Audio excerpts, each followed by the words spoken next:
Hi everyone, कैसे हैं आप सब लोग। Welcome to my new vlog. आज आप लोग सोच रहे होंगे कि हुमा जो हैं ये पैरट्स के साथ स्टार्टिंग वीडियो से क्या कर रही हैं। यूजुअली मेरी वीडियोस के अंदर बीच में होता है जब मैं अपने पैरट्स के पास बैठती हूँ, लेकिन आज की मेरी वीडियो स्टार्ट ही पैरट से है क्योंकि मैं आप लोगों को बताना चाहती हूँ कि कुछ मेरे पैरट के साथ हुआ है जो कि बहुत ही अनकॉमन है। It's not common.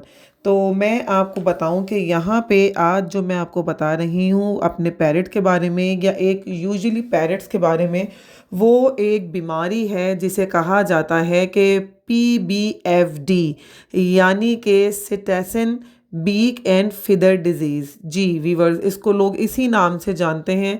अच्छा, बहुत सारे लोगों को ऐसा लगता है कि शायद पैरट्स के अंदर जो है वो प्लकिंग स्टार्ट हो गई है। जब उनके जो हैं वो पर झड़ना शुरू होते हैं या नुचे खुचे वो दिखना शुरू होते हैं, तो जिन लोगों ने पाले होते हैं उन लोगों को ऐसा लगता है कि शायद पैरट जो है वो अपने पर खुद नोच रहा है या कोई और पैरट है जो उसको ज़ख्मी कर रहा है, उसको टारगेट कर रहा है। लेकिन ऐसा नहीं होता। दरअसल ये एक बीमारी है जो कि परिंदों के अंदर हो जाती है, और ये बीमारी जो है वो किसी और एनिमल्स वगैरह को नहीं होती। ये बीमारी जो है वो सिर्फ़ और सिर्फ पैरट्स और बर्ड्स के अंदर ही पाई जाती है। और क्योंकि ये बर्ड्स के अंदर पाई जाती है तो इस वजह से जो ऑस्ट्रेलियन पैरट्स हैं वो भी जो हैं वो बर्ड की फैमिली को बिलोंग करते हैं, तो जाहिर सी बात है कि वो इफ़ेक्टिव होंगे। अच्छा, मैं आपको इसकी थोड़ी सी जो हूँ ना वो हिस्ट्री बताऊँ कि बेसिकली इसका बैकग्राउंड या इसकी हिस्ट्री है क्या। ये 1975 में आइडेंटिफाई हुई थी और डिस्क्राइब की गई थी बाकायदा। और इसको जो है वो क्या कहते हैं, इम्पॉर्टेंट पैथोलॉजी इन ऑस्ट्रेलियन सिटासाइड में पहचाना गया था। बिल्कुल ऐसा ही है, 1975 में इस बीमारी को जो है वो पहचाना गया, रिकग्नाइज़ किया गया, आइडेंटिफाई किया गया। और यही कहा गया कि ये बीमारी जो है वो क्यों है, क्या रीज़न्स हैं इसके। क्या ये हर तोतों में होती है? नहीं, ये कितने सारे जो हैं वो तोते आते हैं लोगों के घरों में। जो कॉमन ग्रीन पैरट्स हैं वो भी होते हैं, ऑस्ट्रेलियन बर्ड्स भी होते हैं, डव भी होते हैं, फिंचीज़ भी होती हैं जो हमारे पास ऐसे फ़िज़ा में उड़ रही होती हैं, कोयल, मैना, कितनी सारी इनकी जो है वो इक़साम है। तो क्या ये हर एक के अंदर होती है? नहीं, ये हर एक के अंदर नहीं होती, लेकिन ये होने को इनके अंदर किसी के अंदर पे भी हो सकती है। और इसी तरह से ये हमारा एक पैरट है, इसको हो गई है और ये येलो कलर का है। मैं आपको दिखाऊं कि इसके जो हैं वो किस तरह से पूरे जो हैं वो सारे के सारे निकल चुके हैं, नीचे की तरफ के पर और ऊपर की तरफ के पर, और इसके इवन दो के जो सर हैं उस पे भी बाल नहीं है। अच्छा, पहले मैंने यही कहा था कि शायद जो है इसके साथ प्लकिंग स्टार्ट हो गई है, मुझे भी ऐसा लगा था। आप ये देखिए, मेरे दूसरे और जो हैं वो पैरट्स भी मौजूद हैं, लेकिन अल्हम्दुलिल्लाह दे आर फाइन, इनको ऐसा कोई प्रॉब्लम नहीं है अल्हम्दुलिल्लाह। सर से लेकर अपनी जो है वो जो ये इनकी टेल है यहाँ तक, हेड टू टेल बिल्कुल परफेक्ट है। ये देखें आप, मैंने क्लोज भी कर दिया है, जूम किया है ताकि आप लोग यहाँ पे देख सकें ये ब्लू वाला कितना ब्यूटीफुल सा मेरा पैरट है। And he is safe. और इस तरह इसके पीछे है ब्लू, इसके पीछे है ग्रीन एंड येलो, तो अल्हम्दुलिल्लाह ही इज़ ऑल्सो सेफ। लेकिन जो इस तरफ के कॉलम में है राइट साइड में, ये देखें पीछे की तरफ बैठी हुई है ये मेरा क्या कहते हैं, और इसका देख सकते हैं आप लोग। अच्छा, बहुत ज़्यादा कैमरा क्लोज मैं नहीं कर पा रही हूँ क्योंकि उसके बाद जो है वो पिक्सल फट फट से रहे, वो इतना अच्छा नहीं दिख रहा। तो मैं अभी शायद खोल के अंदर से दिखाऊँ आपको, लेकिन उसमें इशू ये आता है कि शायद जो है वो दूसरे बर्ड्स जो हैं वो भाग जाते हैं। तो इसी तरह से जो है ना ये इनका सिलसिला चलता रहता है। तो मुझे पहले यही लगा था कि शायद मेरे पैरट के अंदर भी जो है ना प्लकिंग स्टार्ट हो गई है। ये देखें कितना सारा ये नुचा हुआ है, आपको दिख रहा होगा। ये देखें इसका अंदर का पूरा नुचा हुआ है बेचारे का, और इसके पास नहीं है फेदर्स, जबकि ये देखें ये बिल्कुल माशाल्लाह फुल ऑफ फेदर्स हैं। झूला झूल रहे हैं, खेल रहे हैं, मस्ती कर रहे हैं, लेकिन ये बेचारी जो है वो सबसे अलग थलग हुई हुई है। और क्या कहते हैं, मतलब दूसरी तरफ से लोग आ रहे हैं इसके साथ परिंदे खेलने के लिए, लेकिन एक बेचारी जो है ना वो डिफरेंट सी दिख रही है। तो बिल्कुल ऐसा ही हुआ कि जब 1975 में इस बीमारी को आइडेंटिफाई किया गया, तो उसके बाद जो है मैं आपको बताऊं कि ये जो है वो अब तक, यानी 1975 से लेकर अब तक जो है ये जंगली और पालतू जो दोनों किस्म के तोते हैं उनके अंदर 50 से ज़्यादा किस्मों में पाई जा चुकी है ये बीमारी जो है वो। यानी आप सोचें मोर देन 50 से ज़्यादा किस्में हैं इसकी। और इसको जो है वो इसमें से हो चुकी है इन लोगों को। और मैं आपको यहाँ पे एक और बात बताऊँ कि जब ये 1975 में ये जिसको हुई थी तो उसका नाम था ऑस्ट्रेलियन कोकोटोस, ऑस्ट्रेलियन कोकोटोस उसका नाम था, जिस को ये हुआ था और उसके बाद इस पे वर्किंग की गई थी। आपको पता है बाहर मुल्क हैं, वहाँ तो ऐसे छोड़ नहीं सकते, तो वहाँ पे तो पूरी वर्किंग की जाती है। और उसके बाद जो है ये सिर्फ जो है वो ऑस्ट्रेलियन बर्ड्स के अंदर नहीं बल्कि फिर दूसरों के अंदर भी पाई गई। और इसी तरह से ये जब ऑस्ट्रेलियन कोकोटास के अंदर पाई गई उसके बाद ये अफ्रीकन ग्रे पैरेट के अंदर बहुत ज़्यादा बीमारी हुई, फिर लव बर्ड्स के अंदर आई, फिर लॉरीज के अंदर आई, फिर लॉर्कीज के अंदर आई, फिर ये अथेंटिक्स पैरेट्स के अंदर आई, फिर ये एथलेटिक्स पैरेट्स के अंदर आई, फिर ये अलेक्जेंडर पैरेट्स के अंदर आई, फिर ये रिंगनेट पैरेट्स के अंदर आई, और फिर ये जो है वो बाजरीगर पैरेट्स के अंदर आई। तो ये बीमारी जो है ये पानी, खाना और इनकी आदत के अंदर तब्दीली की वजह से भी आ जाती है। और ये जो है क्या कहते हैं, मतलब बड़े सेंसिटिव होते हैं, इनको बहुत केयर की जाती है। ये अब तक जो है वो चेक किया जा चुका है कि ये जो है ये मतलब प्लकिंग इज़ डिफरेंट और PBFD डिजीज़ इज़ डिफरेंट। अच्छा, बहुत सारे लोगों को ऐसा लगता है कि शायद जब ये इनके लोग परिंदों में पाई जाती है तो शायद लोगों को ऐसा लगता है कि इट्स जस्ट नॉर्मल प्लकिंग। अच्छा, नॉर्मल प्लकिंग भी होती है। नॉर्मल प्लकिंग के अंदर मैं आपको एक डिफरेंस बताऊं कि what is the difference between the plucking और द PBFD डिजीज़, ठीक है ना। There is a big difference जो कि मैं आपको बताऊं यहाँ पे कि जब ये प्लकिंग होगी तो कोई भी जो ये पैरेट होगा या बर्ड होगा वो प्लकिंग जब करेगा तो एक बड़ी कॉमन सी बात है कि वो अपने जो ये नीचे के आपको दिख रहा है इसका बॉडी, ये तो पूरा ख़त्म कर देगा, बिल्कुल कर सकता है, नोच नोच के नोच नोच के नोच नोच के, लेकिन अपना सर जो है वो कभी भी गंजा नहीं कर सकता, ठीक है ना। तो मेरा जो पैरेट है आपको दिख रहा होगा कि इसका सर बिल्कुल गंजा सा हो चुका है, और ये अपना सर कैसे नोचेगा, सर के तो अपने फेदर्स नहीं नोच सकता ना।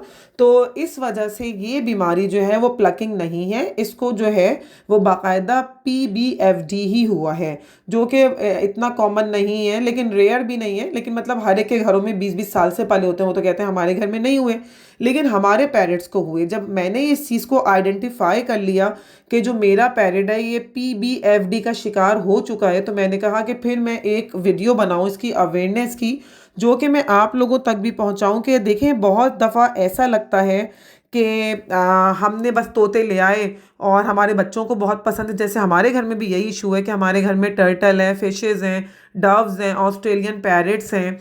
ये सब चीज़ें क्यों हैं? क्योंकि जो है ये बच्चों को बहुत अट्रैक्ट करती हैं कि हमारे घर में ये है। अच्छा, हमारे घर में डॉग और कैट इसलिए नहीं है क्योंकि मैं उनसे डरती हूँ, तो ये चीज़ें हमारे घर में नहीं है, वरना शायद डॉग और कैट भी हमारे घर में होते।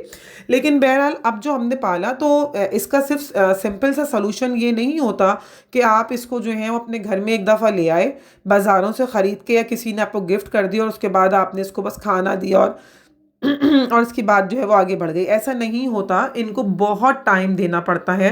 मैं आपको बताऊं, इनको इतना टाइम दिया जाता है, या तो इनकी डेली बेसिस पे सफाई की जाती है, लेकिन वो डिपेंड करता है कि क्वांटिटी कितनी है। अगर आपके केज के अंदर बहुत ज़्यादा बर्ड्स हैं तो जाहिर सी बात है फिर वो उतनी ही बीट्स करेंगे, उतना ही खाना खाने में गिराएंगे और उतना ही ज़्यादा जो है वो मैस करेंगे। तो आपको डेली बेसिस पे सफाई करनी होगी। कुछ लोग अगर एक दो पेयर ही पालते हैं या एक पेयर पालते हैं, उनका केज बड़ा होता है, तो वो उसको वीकली भी जो है वो क्लीन अप कर सकते हैं। अच्छा, ये आपके अपने शेड्यूल पे और आपके अपने मिजाज पे है कि आपने कितने बर्ड्स रखे हैं और आप जैसे उनको किस तरह कर सकते हैं। तो यहाँ पे जो है आपको मैं दिखाऊँ, मगरिब का टाइम स्टार्ट हो चुका है, मेरा फेवरेट टाइम, जहाँ पे जो है वो शाम ख़त्म हो रही होती है और जो है वो रात जो है वो आने वाली होती है। मैं कहा थोड़ा सा मैं कैप्चर कर लूँ इस टाइम को भी, और फिर मैं इनके पास वापस बैठी हूँ क्योंकि मुझे इनके पास टाइम स्पेंड करना वाकई बहुत मज़े का लगता है। ख़ास तौर पे जो इनके साउंड्स होते हैं ना, चू चू चू चू चू चू, वो मुझे बर्ड साउंड्स बहुत अट्रैक्ट करते हैं, बहुत ज़्यादा। तो यहाँ पे बस फिर मुझे यही हुआ कि मेरी जो ये है जो मेरा पास पैरेट है, इसको यही हुआ है PBFD, तो ये इसकी एक अच्छी सी वीडियो बनाई जाए। अच्छा, आप लोग देख सकते हैं कि इसके जो है वो सर के बाल नहीं हैं और गंजपन इसके बेचारे के सर पे आ चुका है, जबकि जो दूसरे हमारे पास पौधे हैं, तोते हैं, उनमें नहीं है। अच्छा, एक चीज़ और है कि इनका पानी का ख्याल रखें और इनके फूड का मैं आपको बताती हूँ। ये देखें, हम इनको बाजरा खिलाते हैं, ठीक है, बाजरा इनके लिए अच्छा है, गुड है, या कभी कभी इनके कोई और भी इस तरह की फीड आती है, प्रॉपर फीड, वो मेरे हस्बैंड के पास जब टाइम होता है तो वो ले आते हैं, लेकिन क्योंकि डव और ये दोनों यही खाते हैं तो हम ये ले आते हैं, या चूजे भी हमारे। लेकिन मैं आपको बताऊं, बहुत सारे लोग एक ये भी मिस्टेक करते हैं कि इनको जो है वो सनफ्लावर सीड्स दे देते हैं। तो ये गलती हरगिज़ नहीं करें, और जो लोग मेरी वीडियो देख रहे हैं और अगर वो अपने पैरेट्स को जो है वो सनफ्लावर सीड्स दे रहे हैं तो प्लीज़ इसको स्टॉप कर दें, क्योंकि sunflower seeds are not good for the तोताज, बिल्कुल। क्योंकि सनफ्लावर सीड्स जो हैं ये फैटी एसिड्स बनाते हैं, और फैटी एसिड्स जो हैं वो हार्मफुल होते हैं पैरेट्स के लिए। और मैं आपको बताऊं कि इससे क्या होता है कि सम टाइम जो है ना वो इनके किडनी और लिवर का इशू भी आ जाता है और बेचारे मर जाते हैं। देखिए, हर एक का कोई ना कोई कॉज ऑफ डेथ तो होता ही है ना, कि क्या कॉज ऑफ डेथ है, तो बेचारे इनके साथ भी यही कुछ ना कुछ हो रहा होता है। तो और हम अपने तोतों को अक्सर कॉर्न्स भी खिलाते हैं। कॉर्न्स जो है वो इनके लिए बहुत हेल्दी होते हैं, और एक बहुत ही ज़्यादा जो है वो हेल्दी फूड में सुपर फूड होता है इनके लिए कॉर्न। तो जब मैं लेके आती हूँ, यूजुअली मैं ही अपने घर की ग्रॉसरी करती हूँ, लेकिन कभी वो मिलते हैं कॉर्न्स और कभी नहीं मिलते। जब मिलते हैं तो मैं हमेशा लेके आती हूँ, और मेरे वेजिटेबल वाले को पता है तो कहता है बाजी आज छोटे वाले भुट्टे आए हुए हैं, आप ले जाएं अपने तोतों के लिए। और जी, यहाँ पे आप लोगों को पता है कि मैं अकेले बैठ सकती ही नहीं हूँ, तो यहाँ पे मेरे टेरेस पे शारान प्ले कर रहे थे, और ये फाइनली वीडियो के अंदर मेरे आ चुके हैं, और ये मेरे लिए बहुत प्यारा सा फ्लावर लेकर आए हैं, और इन्होंने मेरे बाल में लगा दिया, और ये बहुत खुश हो गए हैं कि मम्मा आप तो बहुत अच्छी लग रही है लगा के। तो मुझे लग रहा है कि ये इस तरफ ज़्यादा अच्छा लगेगा, तो मैंने यहाँ पे लगा लिया है। थैंक यू सो मच शारान, आपने इतना प्यारा सा मामा के लिए फ्लावर ला के दिया है। बच्चे तो ऐसे ही होते हैं, शारान मेरी चाहे वीडियो में सामने कभी आए या ना आए, लेकिन मेरे साथ ही होते हैं। तो मैंने इनको अपनी गोद में लिया और मैंने इनसे यही कहा कि आज आप अपनी बर्ड्स के साथ नहीं खेल रहे। तो जाहिर सी बात है कि बच्चा वही करता है जो वो देख रहा होता है अपनी सराउंडिंग में। शारान को भी पता है कि मैं भी उनके बगैर नहीं रहती, तो वो भी नहीं रहते। तो वो यहाँ पे आ चुके हैं, और वो मुझसे यही कह रहे थे कि आप अपने इस वाले जो है वो उसकी पैरेट की वीडियो बना रही हैं जो बीमार हुआ है। तो मैंने कहा हाँ बेटा, मैं इसकी ही वीडियो बना रही हूँ। अच्छा, इसके लिए मैं आपको एक बात बताऊँ कि जब आपने इस बात को जो है वो रिकग्नाइज कर लिया, आइडेंटिफाई कर लिया कि जो आपका पैरेट है उसका सर जो है वो गंजा हो गया है, उसके सर पे जो है वो बाल नहीं है। जब उसके सर पे बाल नहीं है तो यानी कंफर्म जो है ये पीबीएफडी का शिकार हो चुका है, और पीबीएफडी ने इसके ऊपर अटैक कर दिया है। तो अब चीज़ें कॉमन हो गई हैं, अब इतना मुश्किल नहीं है। इसके लिए ये है कि आप ब्लड टेस्ट भी करवा सकते हैं पैरेट का, और उस ब्लड टेस्ट का नाम होता है डीएनए प्रोब टेस्ट, बिल्कुल। और फिर जो है ये टेस्ट नंबर 1 होता है कि डीएनए प्रोब टेस्ट होता है, ब्लड इसका वो सैंपल लिया जाता है, और फिर जिसकी भी जो लैब है आउट ऑफ सिटी है या उसी सिटी में, वो वहाँ पे टेस्ट होके आ जाता है। और फिर दूसरा इसका फ़ौरन टेस्ट लिया जाता है जिसका नाम है फेदर सैंपल टेस्ट, बिल्कुल। तो ये जब 2 टेस्ट होते हैं, इसके याद रखें हमेशा कि पीबीएफडी के अंदर ब्लड टेस्ट होगा जिसका नाम है डीएनए प्रोब टेस्ट, और दूसरा जो है इसका फेदर सैंपल टेस्ट, क्योंकि अपने इसके फेदर गिर रहे होते हैं। तो जब फेदर्स गिर रहे होते हैं तो उसका सैंपलिंग टेस्ट ज़रूर होता है कि क्या ये सिर्फ आगे से गिरेंगे या ये बीमारी जो है वो तोते के पीछे की तरफ भी चली गई है। क्योंकि मैं आपको बताऊं, बड़ी अफसोसनाक बात है कि अगर इस का रिजल्ट जो है वो नेगेटिव आए तो फिर तो चलें, कोई इशू नहीं है। फिर तो ये कि इसके आप 1-2 टोटके मैं आपको बता देती हूँ, और अगर पॉजिटिव आए तो फिर आप समझ जाएं कि बेचारा जो है ये अब जो है मतलब इसकी बीमारी ख़त्म नहीं होगी, क्योंकि ऐसे इसका कोई बहुत ज़्यादा इलाज नहीं है। और फिर उसके बाद जो है ये बेचारा इस बीमारी के साथ ही जो है वो दुनिया से चला जाता है। और अगर नेगेटिव है तो फिर आप इसका सबसे पहले जो है ना वो इसका फीड चेंज करेंगे, सनफ्लावर सीड्स नहीं खिलाएंगे, इसको बाजरा देंगे, कॉर्न देंगे, और सफाई का ख्याल रखेंगे सबसे ज़्यादा। क्योंकि अब जो है वो फिर हमें पता चल गया है कि ये नहीं है, तो हमें जो है वो इसका सबसे ज़्यादा ख्याल रखना पड़ेगा। इनके पानी के बर्तन जो है वो डेली धोए जाते हैं, मेरे घर में तो यही होता है कि डेली जो है जैसे हमारे ब्रेकफास्ट के बर्तन धुलते हैं तो साथ में इनके जो हैं वो इनकी जो फीड है वो और जो इनका वाटर है, ये दोनों बर्तन धुलते हैं इनके। और फिर उसमें पानी दिया जाता है, पानी भी ये वही पीते हैं, मिनरल वाटर जो हम लोग पीते हैं। और जो इनका फीड वाला वो है कंटेनर, उसको ड्राई करने के बाद उसके अंदर हम बाजरा या कॉर्न डालते हैं। हमने अपने तोतों को कभी भी सनफ्लावर सीड्स नहीं दिए, लेकिन फिर भी जो है वो इसको बीमारी हो गई बेचारे को। तो ये सब चीज़ें जो हैं वो चलती रहती हैं। इंसानों में भी बहुत कुछ होता रहता है, डेली बेसिस पे फैमिलीज़ में ख़बर मिलती है, फ्रेंड सर्किल में मिलती है, नेबर्स में मिलती है, किसी के साथ ये हुआ, तो ना कि ये तो बेचारे एक बर्ड्स फैमिली से बिलोंग करते हैं। लेकिन क्योंकि हमने पाले हुए, तो हमारा तो कंसर्न बहुत ज़्यादा है। आप लोगों को ये दिख रहा होगा, मैं बहुत देर तक डिटेल में मैंने कैमरा अपना यहाँ पे इसलिए रखा हुआ है कि आप लोग इसको देख सकें कि इसका बेचारे का क्या हाल हुआ है। नीचे की साइड से इसका पूरा गंजपन है और सर भी जो है इसका बेचारे का गंजपन का शिकार है। अच्छा, एक चीज़ मैं आप लोगों को यहाँ पे ये बताऊं कि अगर आपका पीबीएफडी का ब्लड टेस्ट और फेदर सैम्पलिंग टेस्ट जो है वो नेगेटिव आ गया, कि यानी ये नहीं है, तो आपने इसके फीड वगैरह चेंज की, थोड़ी सी इसकी लोकेशन चेंज करेंगे आप। अगर ये आपने जो है वो बाहर रखा हुआ है घर के, तो इसको आप अंदर भी ला सकते हैं, अंदर रखा हुआ है तो इसको बाहर ले जाएं। थोड़ी सी इसकी डायरेक्शन आपको चेंज करनी पड़ेगी। जैसे मैं भी इसको अभी अपने घर के अंदर ही लेके जा रही हूँ, पहले मेरे टेरेस में था ये, कि थोड़ा थोड़ा सा घंटों में, यानी कि कुछ घंटे इसको घर के अंदर लाएं और फिर कुछ घंटे इसको बाहर लेके जाएं, क्योंकि परिंदों के लिए याद रखें कि धूप और फ्रेश एयर लगना बहुत इंपॉर्टेंट है। तो घर के अंदर इनको फ्रेश और जो है वो सनलाइट नहीं मिल सकती, ना फ्रेश एयर मिल सकती है। इसलिए मेरा एक बहुत बड़ा जो है वो रीज़न है इनको टेरेस में रखने का। अच्छा, फिर क्योंकि एक नेचर के अगेंस्ट आप नहीं जा सकते, they are belongs to a bird family. और जो हमारे टेरेस में क्रो आता है, मैना, कोयल आते हैं, और भी हमारी सोसाइटी में बहुत डिफरेंट डिफरेंट बर्ड्स है, क्योंकि यहाँ पे ग्रीनरी बहुत ज़्यादा है, बटरफ्लाई बहुत फ्रीक्वेंट आती है। तो ये उनको भी देख के अट्रैक्ट होते हैं और खुश हो रहे होते हैं, और वो भी यकीन करें कि इनके केज के पास आके बैठ के जो है ना वो जाते हैं। अब जो भी इनकी अपनी एक फैमिली बॉन्डिंग होगी कि भाई तुम भी यहाँ पे आए हो, मुझसे मिलने आए हो, मुझे ऐसा लगता है कि शायद इनके हाल हवाले ऐसे चल रहे होते हैं। तो ये उनकी चीज़ों में अपने जो है वो लगे हुए होते हैं और देख रहे होते हैं। बहरहाल हमें तो जो चीज़ हमने अपने पास पाली है, हमें तो उसका बहुत ज़्यादा केयर करनी पड़ेगी। बिल्कुल ये इसी तरह से कि जैसे घर का कोई फैमिली आपका मेंबर बीमार हो गया हो, तो आपको उसका ट्रीटमेंट करना है। तो इसका ट्रीटमेंट बहुत सिंपल है, इतना मुश्किल नहीं है।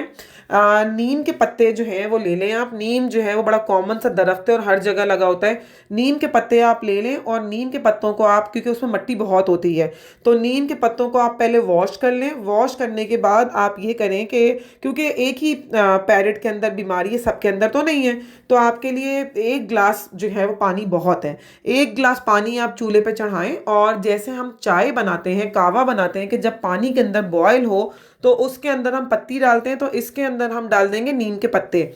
फिर उसके को हम थोड़ा चलाना शुरू करेंगे और फ्लेम जो है थोड़ा सा लो कर दीजिएगा, ताकि जो है नीम के पत्ते पकना शुरू हों और अपना पानी छोड़ें। जब आपको लगे कि पानी के अंदर जो है लाइट लाइट सा ग्रीन कलर आ गया, डार्क नहीं हो, डार्क भी होता है और अगर ज़्यादा पकेगा तो काला हो जाएगा, तो हमें काले तक भी नहीं जाना, हमें डार्क ग्रीन तक भी नहीं जाना, सिर्फ हमें पानी का अपना कलर चेंज करना है। जब पानी का आपको दिख गया कि हाँ पानी के अंदर जो है वो नीम का कलर आ गया है, फिर उसके अंदर जो है वो आप बिल्कुल समझे 1/2 टीस्पून से भी कम जो है, या अपनी एक चुटकी समझ लें, कि आप हल्दी डालेंगे और उसको पकाएंगे। हल्दी का कलर भी आ जाएगा, जैसे जो है वो यखनी टाइप में मिक्स हो जाती है हल्दी, उसी तरह से इस पानी के अंदर जो है वो हल्दी मिक्स हो जाएगी। फिर आपने इस पानी को चूल्हे से उतार के रख लेना है, और ऑलमोस्ट खुद ही जो है वो तब तक 1/2 गिलास हो चुका होगा। फिर आपने इसको जो है वो नॉर्मल जो है उससे छान लेना है छन्नी से, ताकि जो है नीम के पत्ते हट जाएं और कोई ऐसी चीज़ तो होगी नहीं। फिर आपने उसको कूल करना है। कूल करने के बाद आप उसको किसी भी जो स्प्रे बॉटल होती है उसके अंदर ज़रूर डालिएगा, क्योंकि हाथ से वो बात नहीं आएगी। आप स्प्रे बॉटल लीजिएगा, उसके अंदर इसको डालिएगा। स्प्रे बॉटल के अंदर जब ये जाएगा तो फिर आप इसको टारगेट कीजिएगा, और जो इसकी बॉडी जहाँ से इसके ये निकल चुके हैं, यहाँ पे हल्का हल्का स्प्रे कीजिएगा, इसके सर पे स्प्रे कीजिएगा, और जो ऊपर बने हुए हैं इसके पर, उन पे आपने हल्का हल्का सा स्प्रे करना है, ताकि ये ना हो कि वो गिरने की तरफ जाएं। तो ये बस याद रखें कि दिन में 2 दफ़ा करना है या 3 दफ़ा भी कर दें, क्योंकि हल्दी और नीम का पानी है, तो ये कोई इसके नुकसानात नहीं है, और हम पिला नहीं रहे, हम ऊपर से अप्लाई कर रहे हैं। तो यही इसका एक जो है वो होम रेमेडी है, कि ये जो पानी है ये नीम और हल्दी का, ये यकीन कीजिए बहुत इफ़ेक्टिव है। और मैंने भी इसको 2-3 दफ़ा डाला है, लेकिन मेरा तो पीबीएफडी है, मेरा तो क्योंकि इसके सर पे गंजपन है, तो मेरा जो ये पैरेट है इसका तो ट्रीटमेंट नहीं हो सकता। लेकिन जिनके घर में सर पे गंजपन नहीं है और सिर्फ फेदर प्लकिंग हो रही है, तो आपको उसके लिए जो है वो ये होम रेमेडी यूज़ कीजिएगा। और आप लोग दुआएं देंगे कि हुमा ने हमें बहुत अच्छी रेमेडी बताई है कि हमारे तोतों के जो पर झड़ना थे वो ख़त्म हो रहे हैं और उनके नए पर आ रहे हैं। बिल्कुल, और नए पर उनके आ रहे हैं, उसके बाद टाइम लगेगा, नए पर एकदम से नहीं आते हैं, लेकिन मतलब महीने में आपको दिख जाएगा कि छोटे छोटे से जो हैं वो पर इनके बनना शुरू हो गए और पर इनके जो हैं वो हल्के हल्के से आना शुरू हो गए हैं। फिर आप लोग नया बना लें, क्योंकि देखिए नीम और इसका पानी भी मतलब ये नहीं कि अब आप बहुत सारा बना के रख लें। जब आपने इन चीज़ों को पाला है तो थोड़ी सी मेहनत करनी पड़ेगी। तो आप इसको बिल्कुल उस वक्त ही कीजिए कि यानी कि मतलब 2 दिन चल जाएगा वो पानी, 3 दिन चल जाएगा, फिर नया बना लें। ये नहीं कि आपने उसको बना के जान छुड़ा ली और फ्रिज में रखते फिर रहे हैं आप लोग कि भाई हमने बना लिया अब हम इसके जिम्मेदार नहीं है। तो थोड़ा सा आपको केयर करनी पड़ेगी क्योंकि आपके अपने ही पेरेंट्स हैं। तो व्यूअर्स, अगर आपको मेरी आज की ये वीडियो इन्फॉर्मेटिव लगी है, जो कि PBFD है और इसका नाम है, मैं फिर बता दूं, सिटरसन बीक एंड फेदर डिजीज इसका नाम है। अगर आप लोगों को मेरी ये वीडियो अच्छी लगे तो लाइक करें, शेयर करें और सब्सक्राइब करें। Thank you for watching.